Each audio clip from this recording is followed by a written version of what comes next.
የእናንተም እኮ በጣም ብዙ ታሪክ አለው። የህዝቡ መፍለስ አልቆመም። ለምን ልብ በይ። ገና ሲጀምሩ ሲወጡ በገንዘብና በስንዴ ሰጥተዋቸው ነው አሉ። ከዛ ደግሞ ሴቱ ሲወጡ ወንድ ፈልገው ነው አሉ። ሴቶቹ ሲወጡ ወንዶቹ ሲወጡ ሴት ፈልገው ነው አሉ። ሴቶቹ ሲወጡ ከቤተክርስቲያን ወንድ ፈልገው ነው አሉ። አድመጭኝ በእግዚአብሔር ቃል በቃ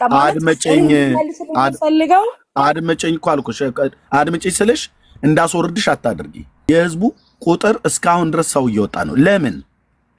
ለምንድን ነው ከኢትዮጵያ ኦርቶዶክስ ቤተክርስቲያን ይሄን ያህል ፕሮቴስታንትን ጴንጤን እየተሳደባችሁ ይሄን ያህል እያበሻቀጣችሁ ይሄን ያህል እያዋረዳችሁ ይሄን ያህል እያከፋፋችሁ እየተናገራችሁ ህዝቡ ግን እየወጣ ወደኛ ጋር ነው የሚመጣው?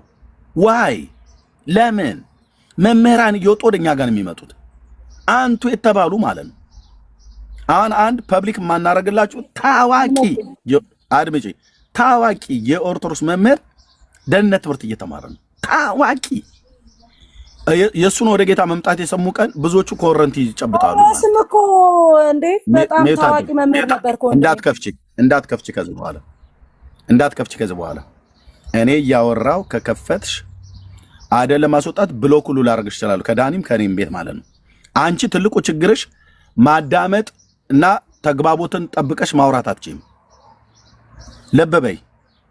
ብፁዕነታቸው ብፁዕ አቡነ ማርቆስ ህዝባችን እየሄደበት ነው። እነዘ ማርያም ሁሉ ቪዲዮ ላሰማሽ። አሁን ህዝባችን እየተበላብን ነው ያለው፣ እየሄደብን ነው ያለው። ኦኬ። የኢትዮጵያ ኦርቶዶክስ ቤተክርስቲያን ቅዳሴ በመቀደስ ማህሌት በመቆም ህልውናዋ የሚቀጥል ይመስላችኋል? የብፁዕ አቡነ ማርቆስ ንግግር ነው የሊቃውንት ጉባኤ ላይ። ተነሱ፣ ወንጌል ስበኩ፣ ህዝባችን እየተበዘበዝን ነው። በተክለ ሃይማኖት አዳነ ፔጅ ላይ የቀረበው የጉባኤ ቤተ መምህር የአንድነት ነገር የለም፣ መፈረካከስ ገጥሞናል፣ ህዝባችን እየተበላብን ነው። በገዳማት በቅኔ ትምህርት ቤት በአቋቋም ትምህርት ቤት በተለያዩ ቦታዎች ላይ በሙሉ ቪዲዮ አለኝ። ይህን የምልሽ ሁሉ በሙሉ ማለት ነው። አሁን ማርክ ማድረግ ያለባችሁ ህዝቡ በዚህን ያህል ቁጥር የሚወጣው ዛሬ የምትሳደቡት ፕሮቴስታንት ጋር የሚመጣው ዋይ? ፕሮቴስታንቱ ለስድባችሁ ስድብ አይመልስም። እኔ እንኳን ጠንከር ብዬ የምናገራችሁ ነው፣ ሌሎቹ አይናገሯችሁም። ለምን ደሞ አይመልሰው? ስለማን እንደሚሰደብ ያውቃል ወገኔ ጴንጤው ማለት ነው። እናንተ ስም ለማጥፋት እንደ ቤተክርስቲያን ኦርቶዶክስ ስም ለማጥፋት የድመት ስጋ ያቆርባሉ፣ ያበላሉ፣ ዝሙት ይሰራሉ፣ ያልተባለ ነገር የለም። ጴንጤው ምንም አይመልስም። ጌታ ይባረክ ብሎ እያለ መጽሐፍ ቅዱስን እያነበበ እና በየቤት ውስጥ በየካፌው በሐዘን ቦታ በደስታ ቦታ በሰርግ ላይ በባስ ውስጥ በመንገድ ላይ በአውሮፕላን ላይ የሰው ዘር ባለበት ቦታ ሁሉ በመስሪያ ቤት ይነጋገራል። የጌታን ማዳን ይናገራል። መጽሐፍ ቅዱስን መሰረቱ አድርጎ ይናገራል። ስለዚህ ህዝቡ የእግዚአብሔርን ቃል ስለተራበ ስለተጠማ የመጽሐፍ ቅዱስን እውነት ያውቃል ነው እንዴ ያለ ማለት ነው። እኔ አንድ ቃል ብቻ ልንገርሽና ከዛ ልስጥሽ። የፈለግሽውን ተናገሪ አንቺ፣ የፈለግሽውን ደቂቃ ወስደሽ። እንደ ምሳሌ በጣም በጣም በጣም በጣም በጣም ብዙ ቁጥሩን አልነግራችሁም እንዲህ ብዬ ማለት ነው። በሺዎች የሚቆጠር ህዝብ ወደ እግዚአብሔር መንግስት መጥቷል። በቂ ምክንያት ግን አልሰጠኸኝም። ምክንያቱም እስካሁን የነገርከኝ ምክንያት ሃይማኖትን ለመቀየር ምክንያት ነው ብዬ አላስብም። አንተ እንዳልከው ደግሞ ከሆነ እንግዲህ አሪዮስ እንኳን በአቅሙ በጣም ትልቅ መምህር፣ እንግዲህ ፀሐይ በጣም ትልቅ በቤተክርስቲያን ትልቅ መምህር የሚባል ነውና ይህ ሰው ሳይቀር ቤተክርስቲያን ትቶ ወጥቷል። ይሄ ማለት እሱ ዕውቀት አለው ማለት ቤተክርስቲያን ትክክል አይደለችም ማለት አይደለም። ያ ማለት አሁን አንተ የምትላቸው ነገሮች ዕውቀት ሊኖርህ ይችላል፣ ግን ትክክል ነህ ማለት አይደለም ባጭሩ ማለት ነው። ሲቀጥል ግን በቃ ይሄ እንድትመልስልኝ የፈለኩት ዛሬ አንተ እጅህ ላይ ያስከው መጽሐፍ ቅዱስ ኦርቶዶክስ በነበርክበት ሰዓት እጅህ ላይ የለም ነበር ወይ? ከዚህ በፊት እዚሁ ዳንዬ ቤት አንድ የነገርኩሽ ነገር አለ። እሱን እንዳትረሹ። ምክንያቱም አንቺ ወደ ጌታ ትመጫለሽ እና ቆንጅዬ ዘማሪ ነው የምትሆኘው ብዬ የነገርኩሽን ታስታውሻለሽ። አሁንም እዚህ 800 ሰው ባለበት እናገራለሁ። ወደ ጌታ ትመጫለሽ፣ ጌታን ትወጃለሽ፣ እግዚአብሔርን ትወጀዋለሽ፣ እውነትንም ፈላጊ ነሽ። የግልሽ ባህሪት ከሚባለው እንደዚህ ያለመስማት ያለመረጋጋት እንጂ ምንም ጥርጥር የለውም። እዚሁ ቤት ከዛሬ ስንት ወር በፊት ተናግሬያለሁ፣ እኛን ያገኘሽ ጊዜ ማለት ነው። አሁንም ያንኑ ነገር እናገራለሁ። ምክንያቱም እውነትን የሚፈልጉ ሰዎች ተግተው ለሚፈልጉት ያገኛቸዋል ጌታ ኢየሱስ ማለት ነው። እና ብዙዎቹን አይቻለሁኝ እና ምንም አልጠራጠርም። ጥሩዬን እዩዋት፣ አስተውላችሁ ይህንን ሪካርድ አድርጋችሁ ያዙ። ከዚህ በፊትም የተናገር ነው። ሞት ካልቀደማት በስተቀር እግዚአብሔር ያንን የዘመኗን ቁጥር አናቀውም። ሞት ካልቀደማት በስተቀር ጌታ እግዚአብሔር ይጠብቃታል፣ ይጋርዳታል። ከራሷም ስህተት፣ ከክፉ ሰዎች ምክር፣ ከሰይጣንም ወጥመድ እንዲጠብቃት ጸልይላታለሁ። ጌታን ተቀብላ በእግዚአብሔር መንግስት ውስጥ የምታገለግል ቀናኢ ሴት ነው የምትሆነው፣ አልጠራጠርም። እና ግን እስከዛው ድረስ አንዳንዶች ይላላጣሉ፣ በጣም ረጅም መንገድ ይሄዳሉ፣ የመዳን መንገዳቸውን ያስረዝማሉ። ጌታ መጥቶ እዛ በቤተሳይዳ በመጠመቂያው ስፍራ መጥቶ የነበረውን ሰው ትድን ዘንድ ትወዳለህ ወይ ብሎ አለው። በሰሊሆም መጠመቂያ ሶሪ እና ሰው የለኝም አለው። እሱ የሚያውቀው ሰው የለኝም ነው። ይሄ የሚያወራው ሰው ግን ሰው ብቻ መስሎን የታየው ማን እንደሆነ አላወቀውም፣ መረዳቱ ስለሌለው ማለት ነው። እና በቃ አጭርና ግልጽ ነው። ሰዎች መዳን የሚፈልጉ ተግተው ይፈልጉታል ጌታ እና ምንም አልጠራጠርም። እሱን እያየው ነው ማወራሽ። ጌታ ግን ለምን ወጣ ብለሽ ላልሽኝ የዘላለም ሕይወት ፈልጌ ነው የወጣሁት። ለምን? ወንጌል በዛ ቤት ስለማይሰበክ አይሰበክም። ወንጌል አይሰበክም። አለመሰበኩ እኔ ብቻ ሳይሆን ቪዲዮውን ከፍቼ ሳይሻለሁ እስካሁን ድረስ የሊቃውንት ጉባኤው የሆኑት ሰው ብፁዕነታቸው ብፁዕ አቡነ ማርቆስ ወንጌልን ስበኩ አትፍሩ ነው ብሎ ያሉት። እነ መጋቢ አዲስ እሸቱ አለማየሁ አይነ ስውሩ ማለት ነው። እየሰጋን ነው የምንሰብከው ክርስቶስን እኮ ብለዋል። ክርስቶስ እኮ እየተሰጋ እኮ የሚሰበክበት እኮ ቤት ነው። እነ ብፁዕ አቡነ ገብርኤል ቤቱ ገፊ ነው እኮ ብለዋል። እንዴ በጣም ሁሉም እኮ እየተናገሩ አሁን ያሉ አገልጋዮች አሁን እንግዲህ ብፁዕነታቸው የቤተክርስቲያን ሁለቱም ጳጳሳት የቤተክርስቲያን አገልጋዮች ናቸው። መጋቢ አዲስም የኦርቶዶክስ ቤተክርስቲያን አገልጋይ ነው። እየሰጋን ነው። ኢየሱስ ክርስቶስን ነው በስጋት የሚሰብኩት። ሌሎቹን ያለ ስጋት ነው የሚሰብኩት። ኢየሱስ ግን በስጋት ነው የሚሰበከው። ኢየሱስ ባልተሰበከበት የዘላለም ሕይወት የለም። ወንጌል በስጋት የሚሰበክበት ቤተክርስቲያን እዚህ ፕላኔት ላይ የኢትዮጵያ ኦርቶዶክስ ተዋሕዶ ቤተክርስቲያን ነው። ማን ይህንን ያለው? የራሷ ቤተክርስቲያን አገልጋዮች ፈርጦቼ ናቸው ብላ የምትላቸው አገልጋዮች። ስለዚህ ቤቱ ገፊ ነው። ቤቱ ክርስቶስ የሚሰበክበት ቤት አይደለም። ክርስቶስም ከተሰበከው ወረፋ ጠብቆ ነው የሚሰበከው። የአቦ የሆነ ዕለት የአቦ ታሪክ ነው የሚነገርህ። የአርሴማ የሆነ ዕለት የአርሴማ ታሪክ ነው የሚነገርህ። በቃ ጠብቆ የራሱን ወረፋውን ጠብቆ ምንም መቸኮል የለበትም። ኢየሱስ እኔን ስበኩኝ ብሎ ቢል የለም ወረፋን ጠብቅ ነው የሚባለው። ምክንያቱም በጣም ብዙ አሮጊትና ሽማግሌ ሰግስገው አስገብተዋል። በዛቲ ዕለት አይረፈ ምናምን ነገር ብለው ይጀምርልሃል ማለት ነው። በዚህች ዕለት ጻድቁ እንትና ያረፈበት ቀን ነው። አቡነ ኪሮስ ስለኛ ሲጸልይ 40 ዓመት ዛፍ ላዩ ላይ በቀለበት ይላል። አየህ እና የጻድቁ በረከታቸውን ሱታፊያቸውን እንድንካፈል ወደ ገዳሙ ሄዳችሁ ምናምን ነገር ብሎ ይላል። ከዛች ኳንታ ተከራይቶ ባንዲራ ለጥፎ ጀሪካ ይዞ ውሃ ሊቀዳ ማለት ነው።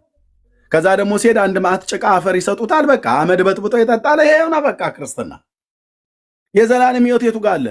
በኢየሱስ ክርስቶስ በማመን በጸጋው ድነት የሚገኝበትን ይሰበካል። በኦርቶዶክስ ቤተክርስቲያን በፍጹም አይሰበክ። እንኳን እኔ ያኔ እያለሁ አይደለም አሁንም እንኳን አይሰበክም። ኦኬ። ስለዚህ እኔ የወጣሁትኝ የዘላለም ሕይወት ፈልጌ ነው አልኩሽ። ኦኬ። አሁን የጠየቅሽው የመጨረሻው ጥያቄ ይሄ አሁን እጅህ ላይ ያስከው መጽሐፍ ቅዱስ በኢትዮጵያ ኦርቶዶክስ ቤተክርስቲያን አለ ብለሽ ካልሽ አለ። መጽሐፍ ቅዱሱማ አለ። መጽሐፍ ቅዱሱ አለ። መጽሐፉ አለ። መጽሐፉ እንዲኖርም ትልቅ አስተዋጽኦ አድርጋለች ቤተክርስቲያኒቱ በትርጉም ስራ ውስጥ ምናምን ነገር ሁሉ ጭምር ማለት ነው።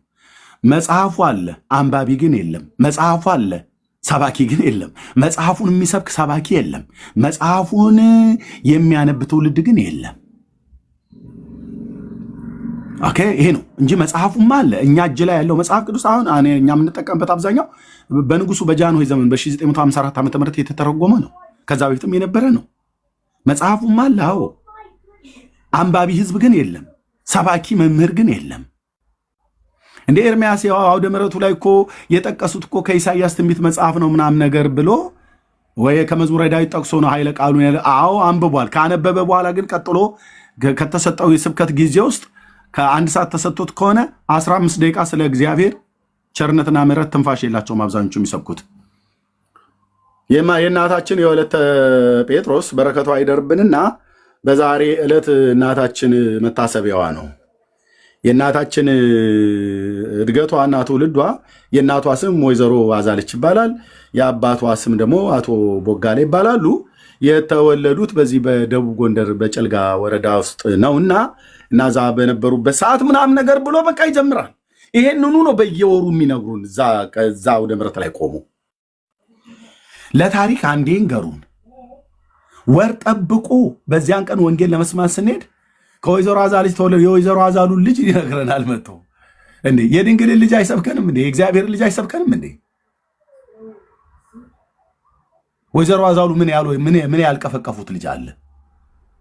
እና እሷ በዚህ ወጥታ ያው እንግዲህ የጻድቁ መታሰቢያ ለዘላለም ይኖራል ተብሏልና የእናታችንን መታሰቢያ እናደርግላቸው ብሏል። መታሰቢያ ተብሎ የተባለው ምንድነው ብለህ ብትል መጽሐፍ ቅዱስ የጻድቅ መታሰቢያ ለዘላለም ይኖራል ብሎ ከሚለው ጋር ምንም የማይገናኝ ወንድሞች እናቶች፣ መጽሐፉ አለ።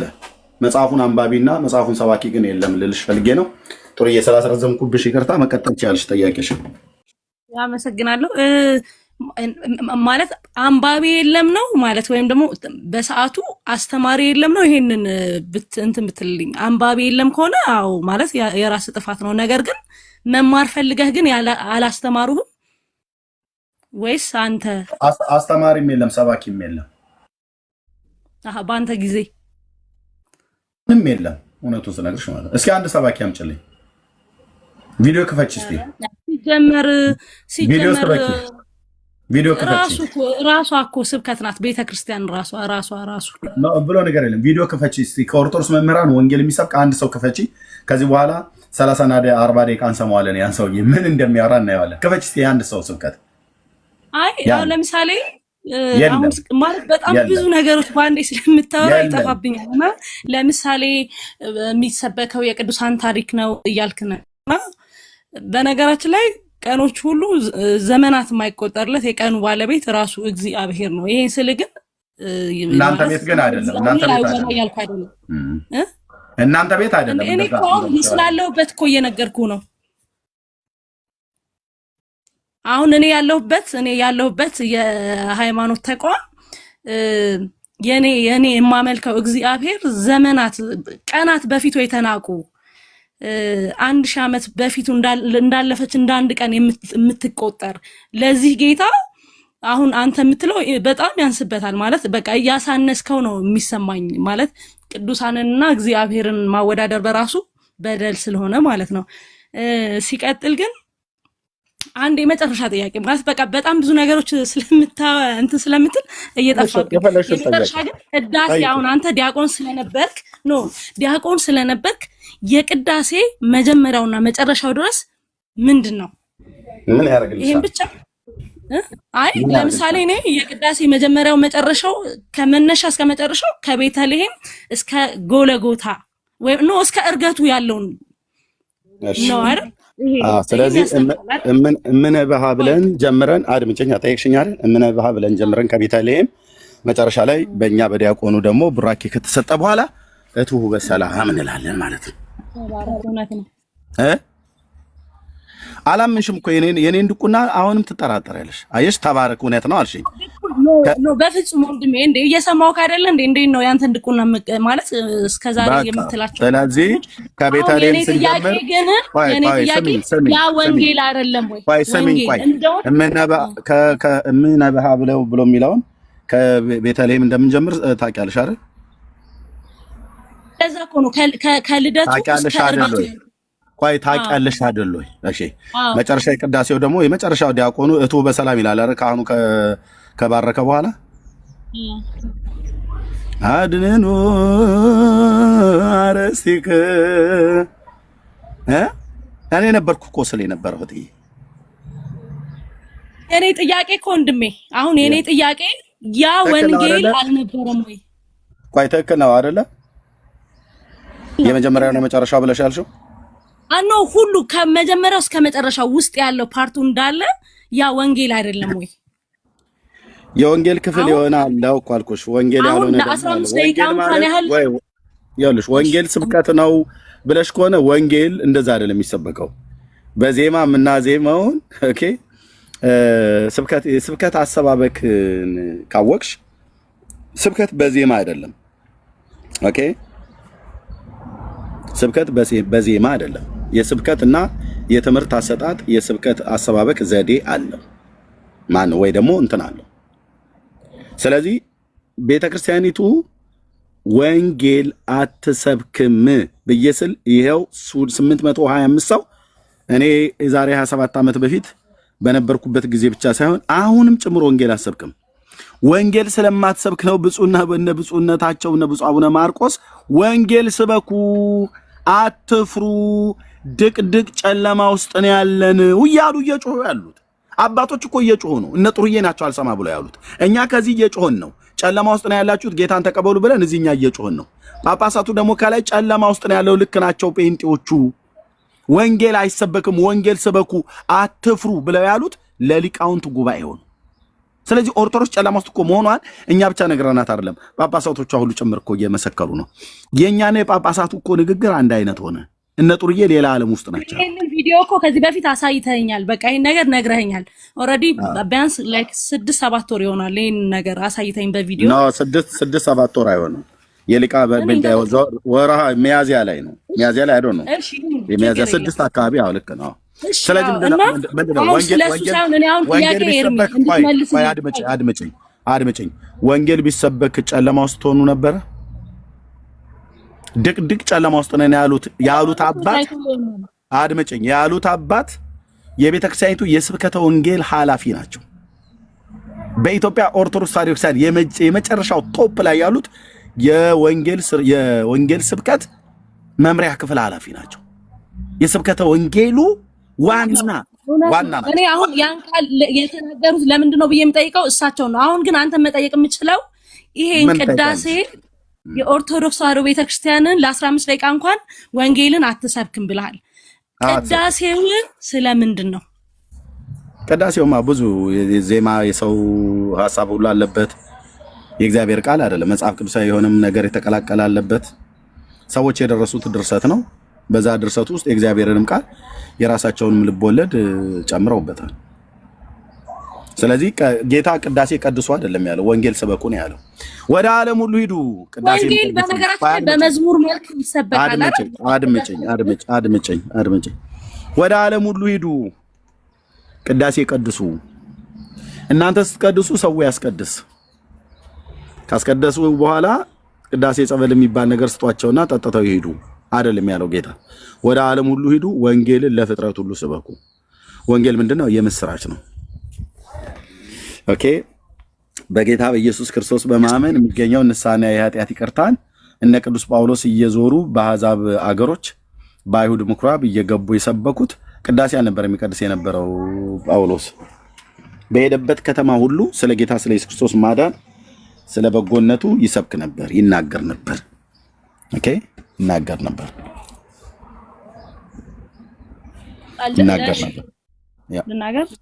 ጥያቄ ካለሽ ሌላ።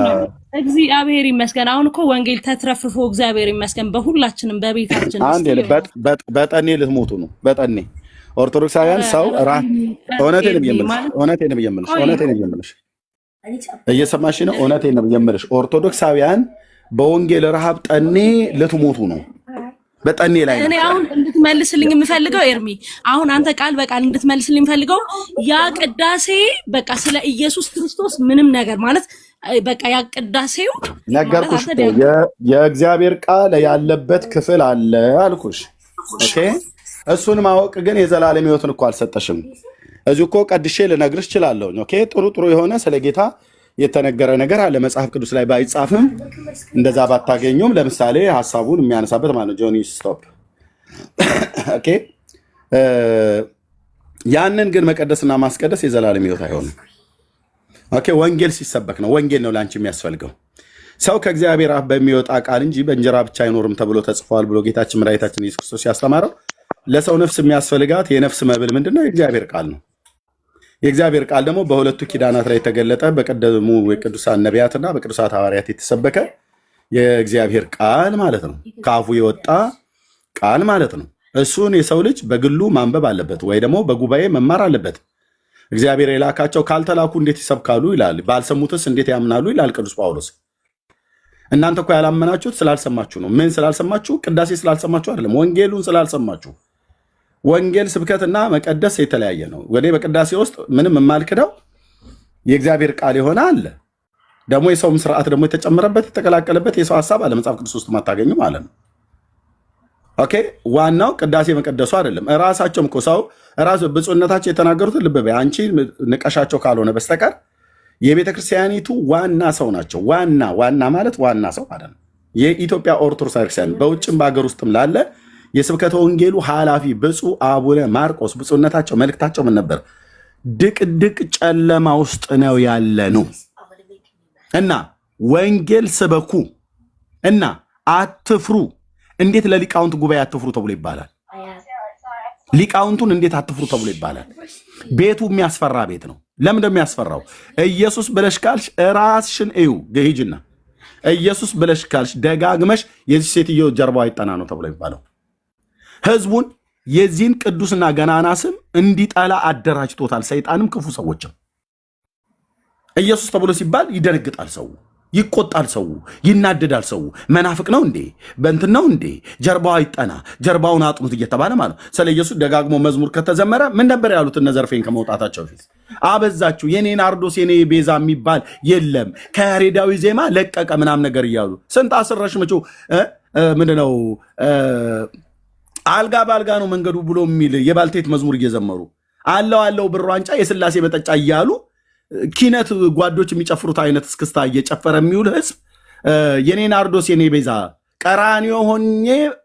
ቀራኒዮ ሆነ ባይ አሻግሬ ብላ ስላለች ያሬዳዊ መዝሙርን ያልጠበቀ ነው። በእውነች ይህች ቤተክርስቲያን ወዴት እየሄደች ነው ግን በላችሁ በምላስ በትር ደበደባችኋት ያኔ ማለት ነው እህታችንን እነ በጋሻውን ሁሉ ጭምር። ዘንዶ ለምን ተቆጣ ብሎ ሲሰብክ ስለ ጴንጤ ነው ምናም ነገር ብሎ ሰበከ። ዛሬ ጴንጤ ሊሆን ምንም ይኸውልሽ እህቴ፣ እኛም አንድ ሰሞን እንዲህ አድርጎን ነበር የሚል ግጥም አለ። እኛ በአገር ቤት እንትን የምንለው እህቴ፣ ይሄ ወንጌል ማንም ሰው ገፍቶ የማይጥለው ወንጌል ነው።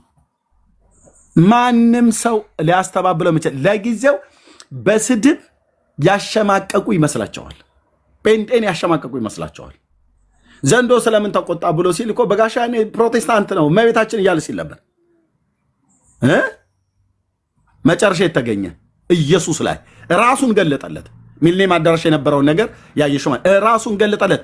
በእንባ እየተሰቀሰቀ እንደዛ አይነት ለቅሶ ሲያለቅስ አይተናናቅም። በእንባ እየተሰቀሰቀ ነው የመሰከረው። ራሱን ገለጠለት። ምክንያቱም በማቴዎስ ወንጌል ነው በዮሐንስ ወንጌል መጽሐፍ ምዕራፍ 14 ላይ እኔ ለሚወደኝ ራሴን እገልጥለታለሁ ብሎ እንዳለ ማለት ነው።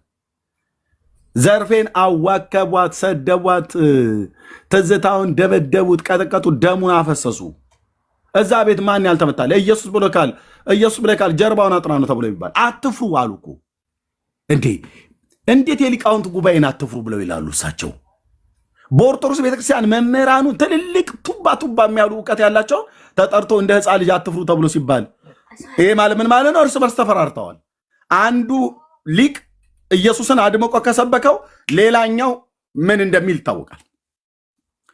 በእውነት ብፁዕነቶ ይሄ እኚህ አባት በእውነት ለዚች ቅድስት ቤተክርስቲያን ብራና ዳምጣ አገር የሰራች ቀለም በጥብጣ ፊደል የቀረጸች እችን ቤተክርስቲያን ወደ አልሆነች አቅጣጫ ላይ ነው።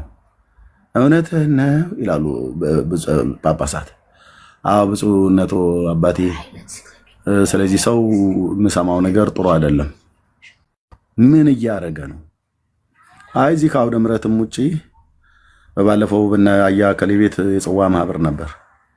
እዛ ዝክር ሊዘክሩ ሄደው እና እዛ በነበረው ላይ ለህዝቡ የሰበኩት ነገር እነዚሁ መናፍቃኑ የሚሰብኩትን ነው። ምን አለ ይላሉ አባቶች። ደግሞ ቀስ ብለው ነው የሚያወሩት። ምን አለ አቤት ጨዋታ እኮ እነሱ ጋር ያለው በእውነት እኔ አንዱ ጨዋታቸው ነው የናፈቀኝ። ይጫወታሉ፣ በጣም በጣም በጣም አስቂ ጨዋታም ይጫወታሉ። አድመጨኝ እኔ መቼ እዚህ ያጣሁ እኔ ጨዋታውን ትተን ቁም ነገር ላይ ነው። ምን አለ ይላል እዛ በዝክሩ ላይ ለነበረው ህዝብ እነዚህ መናፍቃኑ ኢየሱስ እኮ ጌታ ነው እያሉ በየቦታው ይጮሃሉ። ግን እኮ እውነትም እኮ ጌታ እኮ ነው እንደው እውነቱን እንነጋገር ከተባለ ብለው ነገሩን አድበስብሰውት ህዝቡን ወዳልሆነ አቅጣጫ እየመሩት ነው ተብሎ እርስ በርስ ይንሾካሾካሉ። እንደዚህ ብለው ማለት ነው። በዚሁ ዝም ካል ነው ህዝቡን ሊዘውት ሄደ ሲጀርባውን አጥናው ልጄ ምናምን ነገር ይላል። ከዚህ የተነሳ ምን አሉ? አትፍሩ የሊቃውንት ጉባኤን የጉባኤ ቤት መምህር ሰብስበው አትፍሩ ይባላሉ። እንደ ህፃን ልጅ ፈርተው ነው ማለት ነው የማይሰብኩት። ማንን የፈሩት? ሊቃውንት የተባሉቱ የአባቶቼ አምላክ ቅዱስ እግዚአብሔር ምስክር ነው። የኦርቶዶክስ መምህራን ማንን የፈሩት በሉ? እንደ ጥሩዬ አይነት ምዕመናንን የፈሩት። ለምን? ፍርጥ አድርገው ወንጌሉን ከተናገሩ ህዝቡ ይደበድበናል ብለው ነው የሚፈሩት። ይኸው የአባቶቼ አምላክ እግዚአብሔር ምስክር ነው። የኦርቶዶክስ ቄሶች እውነትን ያወቁት የማይናገሩት ህዝቡ ይመታናል። ምክንያቱስ እንዴ ብፁዕ አቡነ ገብርኤል አይደል እንዴ በባለፈው ማርያም ቤዛ አትባልም ቤዛ የሚባለው ኢየሱስ ነው ብለው የሐዋርያቱን ትምህርት ፍርጥ አድርገው ሲናገሩ አንድ የሆነች አልማዝ ባለጭራ የሆነች ሴትዮ የተናገረችውን ሰምታችኋል አይደል? አንቱ ጳጳስ አፈሉ ከሴት ጋር እየተኙ ብለ በእንዲህ አይነት ድፍረት ጳጳስን መናገር ወንድሞች እናቶች፣ እኔ እንኳን አላረገውም። ጉዶትን ነው የምዘከዝከው እቺን ቤተ ክርስቲያን እንዳይነኳት። አሁን እቺ ሴትዮ ምን የምታውቀው ነገር አለ? ምን የምታውቀው ነገር አለ? ማርያም ቤዛቱን አትሆን ኢየሱስ ቤዛ ይባል አይባል ምን የምታውቀው ነገር አለ? እንዲህ ብላ ያለቻቸው ጳጳስ ምን አይነት ጳጳስ ናቸው? በደብረ ሊባኖስ አንድነት ገዳም የብሉይ ኪዳንና የአዲስ ኪዳን መምህር ጉባኤ ትምህርት ቤት ገብተው የተማሩ አንቱ የተባሉ ናቸው። ብፁዕ አቡነ ገብርኤል የምዕራብ ሸዋ አህጉረ ስብከት ሊቀ ጳጳስ ናቸው። ማርያም ቤዛ አትባልም ብሎ ከሴት ጋር እየተኙ እየተዳራችሁ ልብ በሉ። ሜት አድርጌ ልጨርስበት። ሜት አድርጌ እንደዚህ እያሉ ስለሚያሸማቅቋቸው አትፍሩ የተባለው ምንድነው? ያመኑትን የሚያውቁትን እውነት ከተናገሩ እንደ ጥሩዬ አይነት እህትና ወይ እንደዛች አይነት እህት ይሰድቧቸዋል፣ ስማቸውን ያጠፋሉ። ስለዚህ ፈርተው ቁጭ ተጠርተው እንደ ሕፃን ተመክረው ወንጌል ስበኩ፣ ቅዳሴና ማህሌት መቋሚያ በመወዝወዝ መንግስተ ሰማያት መግባት አይቻልም። ጾመ ድጓን ቅዱስ ሚካኤል ያውቀዋል እንዴ? መልአኩን ማነው ጳጳሱን መልአክ ጉንጩን ጸፍቶ ምኑ መጥቶ አናገረው እንደሚባል እንደዛ ነው የተናገሩት። ዝቅ አድርገው ነው የተናገሩት። የቤተክርስቲያኒቱን የዘመናት ጉድ ማለት ነው። መቋሚያ በመወዝወዝ አንገባም፣ ቅዳሴ ቀድሰን ማህሌት ቆመን የኦርቶዶክስ ቤተክርስቲያን ህልውናዋ የሚቀጥል ይመስላችኋል አሉ። እኔ መልሱን እዚህ ልመልስ። አይመስለንም። ኦርቶዶክስ በቁሟ እየፈረሰች ነው ማለት ህዝቧን እያጣች ነው። እራሳቸውም ተናግረዋል። የህዝቡ ብዛት በምድራችን ላይ ትልቅ ህዝብ ስለሆነ ሰፊ ህዝብ ስለሆነ ቁጥሩ መሸርሸሩን አላወቁትም። ከላይ ግን ያሉት ከ5 እና ከ6 በላይ ሰዎች አገልጋዮች እንትን ላሰማችሁ ይችላል። አሁን ህዝቡን እያጣን ነው ብሎ የሚለው ማለት ነው። ዘማርያም ዘለቀ አንድ ማነው ቄስ የሆነ አሁን እዚህ ቲክታክ ላይ የነበረ ሰው ነበር። ስብሰባ ላይ እኔን ዮናታን ትዝታውን ሲከስ የነበረበት ጳጳሳቱ ፊት ቀርቦ ስማችን እየጠራ ስሜን እየጠራ እና በጣም ብዙ ህዝብ ቲክቶክ ላይ ሁሉ ህዝቡን እያሳቱት ነው አሉ። ምን ማሳት? ወደ ጌታ ነው ያልኩ። የድንግል የማህፀኗን ፍሬ የእግዚአብሔር ልጅ ኢየሱስ ክርስቶስን እመን ብሎ ማለት ማሳት ከሆነ ገና አስተሃለው ማለት ነው። እናንተ ማሳት የሚመስላችሁ ኢየሱስ ክርስቶስን ሰው ሲያምን ሳተ። ምንም የማያውቅ ቀኝና ግራውን የማያውቅ አንድ የአረብ ሽማግሌ አምጥተህ ምድራችን ላይ አዲስ ታቦት ተገኘ፣ ከሰማይ ወረደ፣ ከምድር ፈለቀ እያላችሁ አርቲ ቡርቲ የሆነ ነገር ስታርጉ ያንን ህዝቡ እንዲከተል ችኳንታ ተከራይቶ ቅድም እንዳልኳችሁ ክፍለ ሀገር አቋርጦ ሲሄድ አልሳተም። ወደ ኢየሱስ ግን ሲመጣ ሳተ ይላሉ። ወንጌል የማትሰብክ ቤተክርስቲያን በቁሟ ነው የምትፈርሰው። ሙሉ ወንጌል በል፣ ቃለ ሕይወት በል፣ መሰረት ክርስቶስ በል፣ ካቶሊክ ኦርቶዶክስ በል፣ ወንጌል መስበክ ካቆማችሁ በቁም ነው የምትፈርሰው። ኦርቶዶክስ አሁን እንደዛ ነው እያሆነች ያለች። ታድሶ አይሆንም ብላለች። በፍጹም እዚሁ ተግማምቼ እቀመጣለሁ ከነስተቴ እንጂ አልታደስም፣ አልነጻም፣ አልታጠብም፣ በንስሐ አልመለስም፣ እግዚአብሔርን ለበደልኩት ነገር አደባባይ ይቅርታ ጠይቄ አስተካክላለሁ ብዬ አልልም ብላለች። ጌታ የጠየቃት ደግሞ በእንደኔ አይነት ህፃናት ነው። እናንተ ህፃናት ያቦካው ለምን አይበቃም እያሉ ማለት ነው። በነቢዩ በሳሙኤል ነው ቤቱን ያጸዳው። በነቢዩ በኤርምያስ ነው ህፃኔ ብሎ ባለ ብላቴናኔ ብሎ ባለው እስራኤልን ወደ እግዚአብሔር ሀሳብ እንድትመለስ የጠራው። ኦኬ ንቀታቸው አፍንጫቸው ላይ ነው። ስለዚህ ተሐድሶ የጣላች ቤተክርስቲያን ወይ ትገመሳለች ለሁለት ለሶስት ወይ ትፈርሳለች ማለት ነው።